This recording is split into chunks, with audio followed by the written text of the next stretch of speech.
Hello parents, welcome to my channel. आज मैं आपके साथ में शेयर करूंगी कि अगर आपकी डिलीवरी सिजेरियन हुई है तो आप अपना ध्यान किस तरीके से रखें फॉर द फर्स्ट 1 वीक के लिए। मैं ये जो भी चीजें बताऊंगी वो मैंने क्या किया था बस मैं वो बताऊंगी।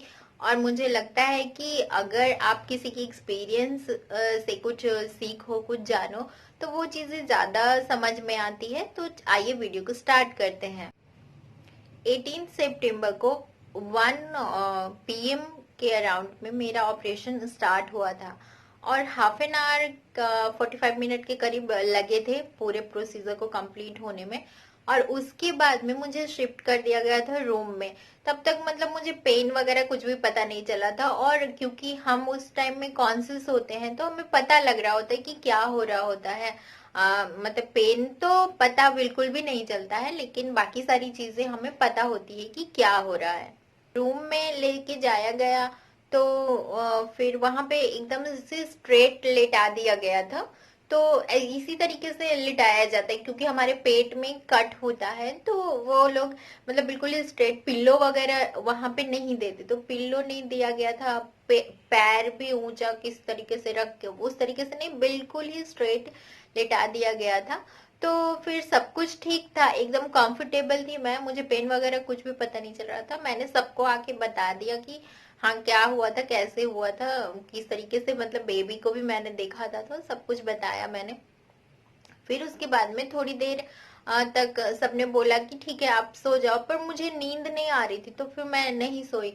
करीब करीब इवनिंग में जाकर के ही मुझे नींद आई, जैसे कि 5 o'clock के अराउंड, तब मुझे नींद।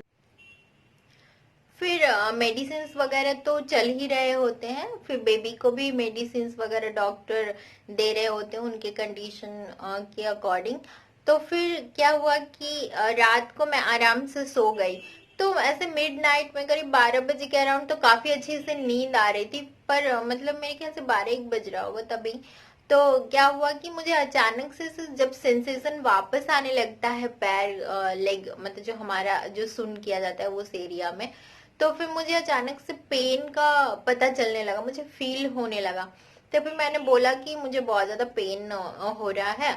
तो फिर मेरे हस्बैंड ने डॉक्टर को बुलाया और फिर उन्होंने फिर किसी तरीके का कुछ मेडिसिन वगैरह दिया, तो फिर पेन खत्म हो गया। फिर मतलब मुझे पेन का पता नहीं चला और मैं सो गई।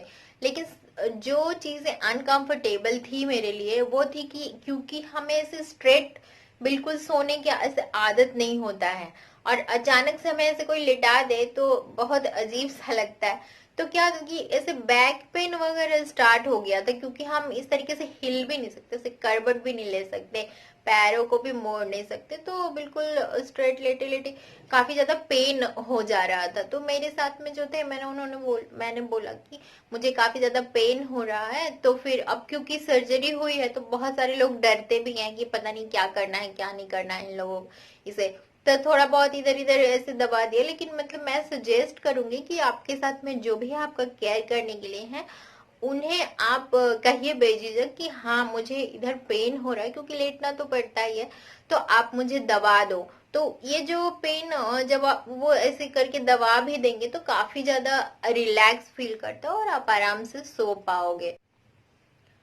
फिर बारी आती है कि वो डे पूरा पार हो गया, मॉर्निंग हो गया, तो 19 सितंबर। तो 19 सितंबर को जब डॉक्टर राउंड अप पे आए करीब 10 o'clock, तो फिर उन्होंने मुझे बोला कि अगर आप कंफर्टेबल हो तो आप उठने का कोशिश करो। मतलब तो सोचिए कि कितना टाइमिंग हुआ होगा, 12 घंटा। 12 घंटा मतलब आप जोड़ सकते हैं, जैसे कि 1 बजे के अराउंड, जैसे 2 बजे समझ, 2 बजे सारी चीजें कंप्लीट हो गई। फिर उसके बाद में दूसरे दिन में 10 बजे, तो दोपहर 2 बजे से 10 बजे तक का जो टाइमिंग था इसमें ही मुझे डॉक्टर ने बोला कि आप उठ सकते हो अब अगर आप कोशिश करोगे तो। फिर मैंने डॉक्टर से काफी एक्साइटमेंट में पूछा कि हाँ क्या मैं ऐसे उठ सकती हूँ, क्योंकि मैं तो ऐसे सोए सोए बहुत ज्यादा मुझे पेन भी हो रहा है, ऐसे करबट भी नहीं ले सकती, कुछ भी नहीं किया मैंने रात भर। तो उन्होंने बोला कि अगर आप कंफर्टेबल थे तो थोड़ा बहुत मूवमेंट कर सकते थे, और ज्यादा तो नहीं अलाउड था, लेकिन आज आप कर सकते हो, आप उठ के वॉक कर सकते हो, उठ के बैठ सकते हो, खड़े हो सकते हो, अगर आपको बाथरूम जाना है तो आप मतलब जा सकते हो। अब सारी चीजें नॉर्मल है, आप उठने की कोशिश करो। तो फिर मतलब कि मुझे सपोर्ट से मैं थोड़ा बहुत मुझे सपोर्ट किया मेरे हस्बैंड ने, तो फिर मैं उठ उठ गई। फिर उसके बाद में उठ के फिर बेड से भी नीचे उतर गई। बेड से नीचे तो मैं अपने आप ही धीरे धीरे बेड को पकड़ पकड़ के उतर गई। फिर उसके बाद में हल्का सा वॉक भी किया। अब उठने बैठने की जहां तक बात है तो मैं आपको एक सजेशन देना चाहूंगी अपने हिसाब से, कि मुझे जो वहां पे सबसे ज्यादा कंफर्टेबल लगा, क्योंकि बेड होता है हमारा हॉस्पिटल का इस तरीके की कि अगर आप उठ नहीं सकते तो आप बेड को ही उठा दो तो आप उठ जाओगे, पर मुझे वो कंफर्टेबल नहीं था। मुझे किसी ने पकड़ के उठा दिया एक बारी, वो भी मुझे कंफर्टेबल नहीं लगा। तो फिर मतलब मैं क्या करती थी, जैसे कि बेड होता है तो बेड पूरी तरीके से फ्लैट तो होते नहीं, पीछे कुछ चीजें मतलब ऐसे पकड़ने के लिए कुछ होता ही है। मेरा बेड जो था वो क्योंकि विंडो था उसके साइड में, तो विंडो का रॉड था वहां पर। तो मैं कोशिश कर रही थी कि मैं या तो बेड को पकड़ के धीरे धीरे उठूं, या फिर मैं जो विंडो है उसको पकड़ के उठूं, या फिर मैं किसी को बोल दूं कि ठीक है आप खड़े रहो, मैं आपको पकड़ के धीरे धीरे उठ जाती हूँ। क्योंकि मैं अपना बॉडी किस तरीके से मूव कर सकती हूँ, मुझे कितना जल्दी पेन होता है नहीं होता, ये सिर्फ उस वक्त मुझे ही पता था, बाकी लोगों को नहीं। तो वो अपना अपने हिसाब से उठा देते, वो चीजें कंफर्टेबल नहीं लगती थी। और मतलब कि मैं उनको पकड़ के धीरे धीरे अगर उठना चाहूँ या जल्दी उठना चाहूँ तो ये चीज मैं जाती हूँ और मैं आराम से उठ जाती थी उस वक्त। तो मैंने ये प्रीफर किया था, तो आप भी ऐसा कर सकते। फिर क्या हुआ कि वहां पे टॉयलेट के लिए तो ऑपरेशन के वक्त में ही लगा दिया जाता है कि क्योंकि हम एक दिन बेड से नहीं उठ सकते, और बहुत सारी लेडीज होती है जो करीब 1 वीक तक वो बेड से उठ नहीं सकती, वो करबट भी नहीं ले सकती, उन्हें काफी ज्यादा पेन होता है। लेकिन सबके केस में ऐसा नहीं होता। अगर आपका विल पावर थोड़ा ज्यादा है, अगर आपने अच्छे से अपनी देखभाल की है तो ऐसा कुछ भी नहीं होगा, सब कुछ नॉर्मल ही होता है। तो जो टॉयलेट का के लिए जो लगा दिया जाता है वहां पे एक जो जो भी रहता है थैले ऑटोमेटिक, जो टॉयलेट पास हो उससे। तो फिर सेकेंड डे पे मुझे डॉक्टर ने पूछा कि मतलब आपको ये चाहिए या फिर इसे रिमूव कर दें, अगर आप टॉयलेट खुद से जा सकते हो तो बता दो। फिर सेकेंड डे पे ही मैंने बोला कि हाँ इसे रिमूव कर दीजिए क्योंकि मैं जा सकती हूँ। तो मैं बेड से उतर के आराम से जाती थी। लेकिन मैं कहना चाहती हूँ कि अगर आप एक ही दिन में या 2 दिन में अगर आप खुद से नहीं ये सारी चीजें कर पाओ तो कोई डरने की जरूरत नहीं है। क्योंकि मेरे ही रिलेशन में एक है जिनका जब ऑपरेशन हुआ तो उन्होंने बताया कि 1 वीक तक तो वो करबट भी नहीं ले पा रही थी, इतना ज्यादा मुश्किल उन्हें हो रहा था। बेड के साथ ही मतलब बेड को उठाया जा रहा था तो ही वो उस तरीके से उठ रही थी। तो हर किसी का अपना अपना कंफर्ट लेवल होता है। तो आप देख सकते हैं कि आपको किस तरीके से शूट कर रहा है, आपको कैसे पेन नहीं हो रहा है, तो आप उस तरीके से कर सकते हैं। मैं बात करूंगी कि बेबी को किस तरीके से होल्ड करना है और उसे मिल्क देना है, क्योंकि ये एक बहुत ज्यादा इसेंशियल पार्ट है कि हम अपने बेबी को फीड कैसे करें। तो मेरे केस में क्या हुआ था कि जब मैं सेकेंड डे पे उठ के चेयर पे बैठी तो जो मेरे साथ में थी दाई माँ, उन्होंने क्या किया कि ऐसे मैंने बेबी को तुरंत होल्ड नहीं किया, उन्होंने उन्होंने ऐसे होल्ड करके यहाँ पे उन्होंने रखा था और फिर बेबी को उन्होंने मिल्क दिया। वो तो वो क्या कर सकते, वो ऐसे चेयर पे आराम से बैठ के बेबी को पकड़ के, और क्योंकि बेबी भी सीख रहा होता है कि मिल्क किस तरीके से लेना है, तो वो प्रॉपर मिल्क लेना एक ही या 2 बार में नहीं सीख जाता, करीब 3 से 4 बार का टाइम लगता है उसे प्रॉपरली मिल्क फीड करने के लिए। तो वो पकड़ के ऐसे रखती थी तो 1 1 घंटे तक वो ऐसे पीता रहता था। तो और वो पकड़ के रखती। फिर क्या हुआ कि मैंने उसे लेट के भी मिल्क पिलाया है। ऐसे बहुत सारे लोग बोलते हैं कि सो के मिल्क देना नहीं चाहिए, लेकिन ऐसा कुछ प्रॉब्लम तो मुझे नहीं लगा कि सो के मिल्क देने में, क्योंकि उस वक्त वो काफी देर देर तक बेबी पीते ही रहते हैं मिल्क। तो क्या होता है कि उतने देर तक हम बैठ भी नहीं पाते हैं उस वक्त। तो होता क्या है कि जब आप लेट के मिल्क देते हैं तो बस एक चीज का ध्यान रखिए कि मिल्क जो है वो बेबी की कान में ना चला जाए या फिर उसके नाकों में ना चला जाए। क्योंकि देखिए मेरे केस में क्या हुआ कि 1 से 2 बार जब बेबी ने मिल्क ले लिया, उसके बाद में क्या हुआ कि मिल्क का जो फ्लो था वो काफी ज्यादा था। तो जब मैं उसे सो के ऐसे मिल्क देती थी, तो 1-2 बार शक करने के बाद में जब वो छोड़ता था मिल्क को, तो क्या होता था कि उसके माउथ पे काफी ज्यादा मिल्क जैसे फ्लो होना स्टार्ट हो जाता था।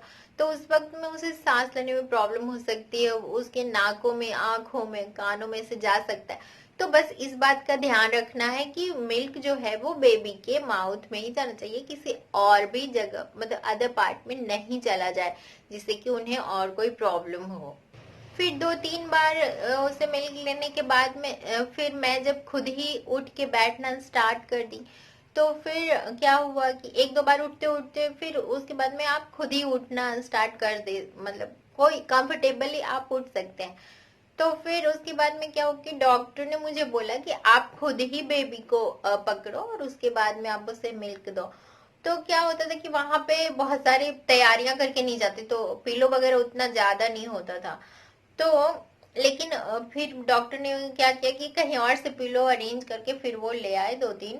और फिर उसके बाद में यहाँ पे जैसे कि अगर आप पालथी मार के बैठे हुए, ऐसे ही तो बैठा जाता है, ऐसे अगर आप बैठे हुए तो नीचे में मतलब यहाँ तक, ताकि आपका पैर जो है इतना ऊंचा आ जाए, तो नीचे में ऐसे सपोर्ट लगा लो, काफी सारे पिलो का ऐसे सपोर्ट लगा के जब आप ऐसे ऊपर आ जाना चाहिए इतना तक लगे। यहाँ पे आप एक सॉफ्ट पिलो रख सकते हो, उसके ऊपर में बेबी को रख सकते हो। करना ये है कि आपको ऐसे झुक के बेबी को फीड नहीं करना, क्योंकि वो काफी टाइम लेते हैं, और अगर आप ऐसे झुके रहोगे तो आपका जो बैक एरिया है वो काफी पेन करेगा। और इसी वजह से जो छोटी छोटी बातों से थोड़ा सा फ्रस्ट्रेटेड हो जाता है, तो वो हमें नहीं करना है। हमें मदरहुड इंजॉय करना है फ्रॉम द फर्स्ट डे। तो इसीलिए मैं बता रही हूँ कि आपका जो बैक एरिया, अगर आप झुक के बेबी तक पहुंचोगे उसे मिल्क देने के लिए, तो वो काफी पेन करेगा, तो फिर आपको फिर दोबारा से मन नहीं करेगा। तो इसीलिए बैक एरिया को जितना हो सके आप ऐसे स्ट्रेट बैठो। अगर आप लेट के कंफर्टेबल हो, लेट के दो। तो मैं तो आपको यही प्रीफर करूंगी कि अगर आपके पास में कोई है तो आप उनसे सपोर्ट लीजिए कि वो बेबी को होल्ड कर दें कुछ दिनों तक, कुछ बार तक, जब तक कि आप प्रॉपरली नहीं होल्ड कर पा रहे हो। वो बेबी को होल्ड कर दे, सपोर्ट करे, और आप जो है कि उसे फीड कर दो। फिर बहुत से लोग बोलते हैं कि आप बेबी को जैसे कि आधा घंटा इस ब्रेस्ट में, आधा घंटा उसमें, ऐसे नहीं करना है। मिल्क जो है वो उसे एक ही ब्रेस्ट में एक बार में देना है पूरी तरीके से, ताकि उसे मिल्क जो है पूरा कंप्लीट खत्म होना चाहिए। क्योंकि जो पीडियाट्रिशियन थी वहां पर, उन्होंने मुझे बताया कि मिल्क जो है वो बेबी को चेंज कर करके नहीं देना है, ताकि उसे हेल्दी मिल्क मिल सके एक बार का। क्योंकि स्टार्टिंग में जो मिल्क आता है वो काफी ज्यादा पतला होता है, उसके बाद जो होता है फोर मिल्क, हिंड मिल्क, तो वो हिंड मिल्क उसे मिलना बहुत जरूरी है, इसी से उसका ग्रोथ होता है। तो स्टार्टिंग मतलब कि एक बार में आप एक ही साइड में उसे पिलाओ। अगर एक ही साइड में पिलाने से भी उसका पेट नहीं भर रहा है, अगर आपको लग रहा है और आपको पता चल जाएगा कि मिल्क अब खत्म हो चुका है, ये मतलब जब आप करोगे ना, तो जब उसे आप फीड करोगे तो वहीं पे आपको पता चलना स्टार्ट हो जाएगा कि हाँ मिल्क अभी आ रहा है या नहीं आ रहा है। बेबी जिस तरीके से सक करते तो आप ऑब्जर्व करोगे, तो जब उनको मिल्क मिल रहा होगा तो वो अलग तरीके से सक कर रहे होते हो, और जब उनको नहीं मिल रहा होगा तो वो अलग तरीके से जल्दी जल्दी मतलब सक कर रहे होते, तो आप समझ पाओगे कि किस तरीके से उन्हें फीड करना है। फिर हॉस्पिटल में कुछ दिन रहने के बाद में जैसे 1 वीक तो लग ही जाता है करीब। फिर जब उसके बाद में हम घर आ जाते हैं, तो वहां पे हमें अपना ध्यान रखना, बेबी का ध्यान रखना काफी ज्यादा जरूरी हो जाता है। क्योंकि हॉस्पिटल में तो डॉक्टर होते हैं, नर्स होते हैं, उनकी देख रेख में एक अलग तरीके का हम अपना केयर करते हैं, और जब कोई नहीं होता तो एक अलग तरीके का केयर होता है। तो आप जब तक कि हॉस्पिटल में हो, पूरी तरीके से ट्रेंड हो जाओ, पूरी तरीके से आपको दिमाग में जो भी डाउट है, भले से तो आपके घर वाले सब कुछ जानते हो, लेकिन फिर भी आपके दिमाग में अगर कुछ डाउट है तो आप सारी चीजें क्लियर कर लो, ताकि जब आप घर आते हो तो कोई भी डाउट ना बचे, और फिर आप आराम से मतलब बिना डर के कुछ भी कर सको, एकदम अच्छे से रह सको। एक चीज यहाँ पर और मैं कहूंगी कि डॉक्टर बोलते हैं कि बेबी को हर 2 घंटे पे फीड करना जरूरी है।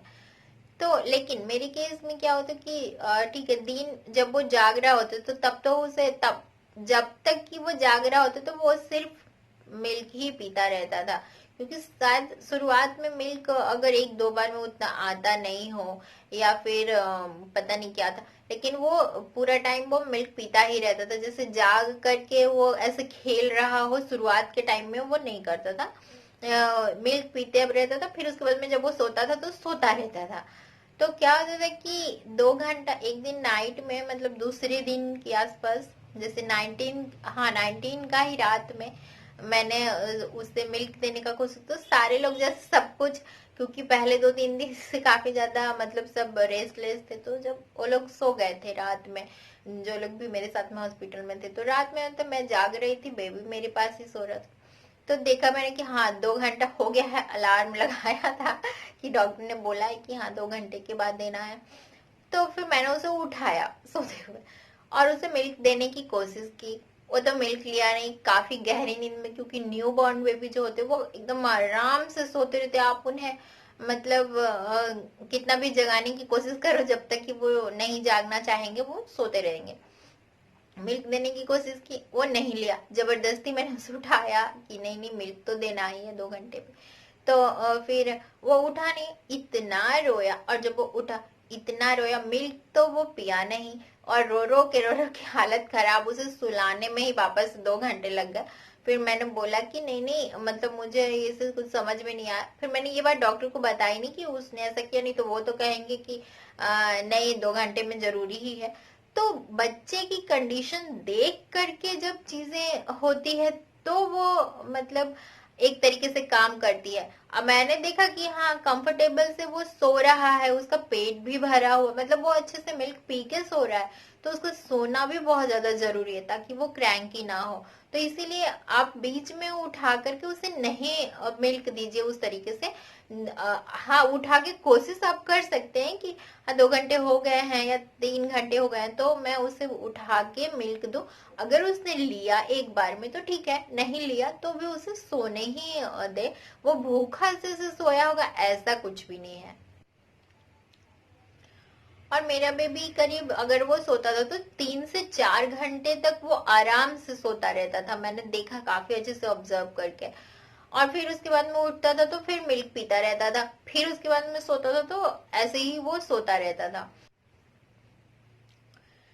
इसके बाद में कुछ चीजें हुई जब घर आने के बाद में, तो ये चीजें मैंने पोस्टपार्टम डिप्रेशन का मैंने एक वीडियो बनाया है, उसमें मैंने बहुत सारी चीजें बताई है कि किस तरीके से अपना केयर करें ताकि आपको किसी तरीके की डिप्रेशन ना हो। मतलब डिप्रेशन तो यहाँ पे नहीं होता है, लेकिन होता है ये फ्रस्ट्रेशन हो जाता है, तो वो फ्रस्ट्रेशन किसी तरीके की ना हो। तो मैंने उस वीडियो में सब कुछ बताया है, अगर यहाँ पे भी बात करूंगी तो वीडियो काफी ज्यादा लंबी हो जाएगी, तो यहाँ पे नहीं बताऊंगी। अगर किन्हीं को जरूरत है तो वो वहां पे जाके देख सकते हैं। तो मैं बात कर रही हूँ बस कि अगर आपको किसी तरीके की फियर है कि आफ्टर सिजेरियन हमें बहुत ज्यादा प्रॉब्लम होती है, बहुत ज्यादा पेन होता है, तो वो ऐसा कुछ भी नहीं है। हाँ मुझे पेन थोड़ा बहुत फील कब होता था, जैसे कि सपोज कि ये हमारा स्टमक है तो यहाँ पे कट हुआ है, तो यहाँ पे जो जैसे कि जब सिलाई किया गया होता तो यहाँ पे गांठ लगता है, तो ये जो गांठ वाला एरिया है वहां पे मुझे 2-3 दिन तक पेन होता था। तो जब मैंने डॉक्टर को बोला कि मुझे पेन होता है पेट में, तो उन्होंने बोला कि कहाँ पे, तो मैंने बताया कि ये वाला जो एरिया है यहाँ पर होता है, मतलब मैंने उन्हें बताया कि यहाँ पर होता है। तो उन्होंने बोला कि क्योंकि यहाँ पे गांठ लगा है तो वहां पे थोड़ा दिन तो पेन होगा, जैसे 10 दिन 15 दिन इस तरीके से पेन होगा, किसी को 7 दिन होता है, मतलब वो तो रिकवर करने के ऊपर में है। लेकिन वहां पे पेन होना बिल्कुल नॉर्मल है, आप उस पेन को एकदम इग्नोर कर दीजिए, क्योंकि वो तो होगा ही थोड़ा बहुत। तो फिर मैंने बोला कि हाँ ठीक है, क्योंकि अगर पता है, क्योंकि वहां पे पेन से ज्यादा हमें फियर होता है कि पेन हो रहा है तो कहीं कुछ प्रॉब्लम ना हो जाए ये वो।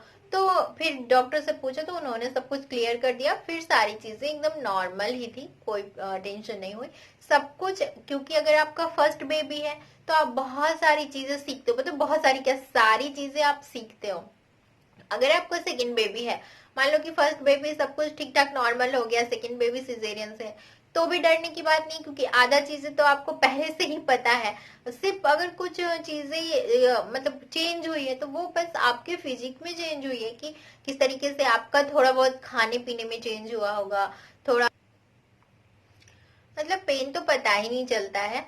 और क्या कहते हैं कि बहुत सारे लोग बोलते हैं कि मतलब सिजेरियन अगर हुई है तो बाद में प्रॉब्लम हो जाएगी। तो आज मैं ये वीडियो बना रही हूँ, तो मेरा बेबी 2 महीने, सॉरी, 2 साल 2 महीने का हो चुका है और मुझे आज तक कोई ऐसी प्रॉब्लम नहीं हुई है। गैस्ट्रिक बहुत ज्यादा हो जाएगी, तो गैस्ट्रिक की अगर बात करूँ तो जो जेंट्स होते हैं उन्हें तो इतने तो काफी ज्यादा गैस्ट्रिक होती है, तो क्या उनको सिजेरियन हुआ होता है? ऐसा नहीं है। गैस्ट्रिक की प्रॉब्लम खाने पीने की प्रॉब्लम से होती है और वो किसी को भी हो सकती है। बैक पेन होता है, हाँ बैक पेन होता है, लेकिन क्योंकि हमें ध्यान रखना होता है कि किस तरीके से, तो अगर क्योंकि बेबी अगर है, सारी पूरी जिम्मेदारी आपके ऊपर है, तो जो नॉर्मल लेडीज है उन्हें भी हो सकता है। और क्योंकि सिजेरियन के बाद में अगर खाने पीने का ध्यान अच्छे से नहीं रखा गया, क्योंकि हमारे जो इंडियन फैमिली में मदर का कुछ दिन तक का डाइट बहुत अजीब होता है, मतलब बहुत ज्यादा अजीब होता है, जिससे कि जो नॉर्मल मतलब एक हेल्दी मदर भी है उन्हें भी वीकनेस हो जाए, इस तरीके से होती है। तो आप इस बारे में डॉक्टर से जरूर बात कीजिए, क्योंकि अगर कुछ होता है, अगर आपको किसी तरीके की कुछ प्रॉब्लम जैसे कि गैस्ट्रिक हो गया या फिर बेबी को कुछ इरिटेशन हो गया ये, तो वो डॉक्टर ही है जो उसकी केयर करेंगे, जो भी बताते हैं जो ट्रेडिशनली, मतलब वो लोग उसकी केयर या फिर देखभाल नहीं कर पाएंगे उस तरीके से। तो बेटर है कि आप डॉक्टर से सजेशन लीजिए, क्योंकि उन्होंने बहुत चीजों को ऑब्जर्व किया होता है, फिर वो आपको सजेस्ट करेंगे कि किस तरीके से करना है। तो फिर आप ऐसा कर सकते हैं, मतलब बहुत आसान है, सारी चीजें बहुत ही स्मूथली चलेंगे, डरने की बिल्कुल जरूरत नहीं है। और बस आज के लिए बस इतना ही है, और thank you so much for watching.